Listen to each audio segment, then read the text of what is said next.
Hi friends, শুভ সন্ধ্যা। তো আমি বিকেল থেকে প্রায় সন্ধ্যা অবধি ভিডিও করেছি।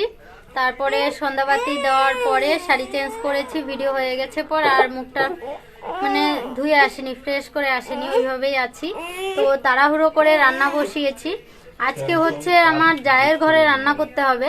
তো আমি জানি যে আমার যা একটু দেরিতেই রান্না করবে, কারণ আমি খাবো বেশি বেশি করে, এর জন্য তাড়াতাড়ি রান্না বসাবে না। তো আমি তাড়াতাড়ি এসে রান্না বসিয়েছি। একটা কারণ দেখিয়ে দিই, তার কারণ হচ্ছে এই যে চিকেন নিয়ে এসছে। তো এই চিকেনটা রান্না করা হবে, তার জন্য ভাত বসিয়েছি, আলু কেটেছি, আর এই যে সব কাটা হয়ে গেছে। আর এখানে দেখো একজন খেতে বসেছে, দেখেছো ফ্রেন্ড? দেখো দেখো আমাকে রান্না করে নাকি খাওয়াতে পারবে না, এর জন্য নিজে নিজে ভাত খেয়ে নিয়েছে। তোমার তো এখন সুবিধা, তুমি তো মাংস দিয়ে খেতে পারবে, পরে আমারটা তো আর খেতে পারবে।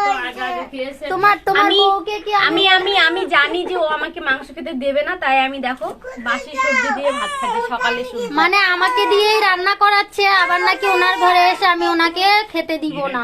আবার ওনার বউ কি হাজবেন্ড বললে মাংসটা নিয়ে চলে যাব।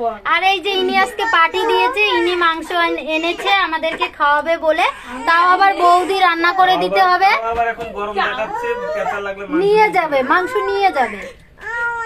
গামছা দাও তো।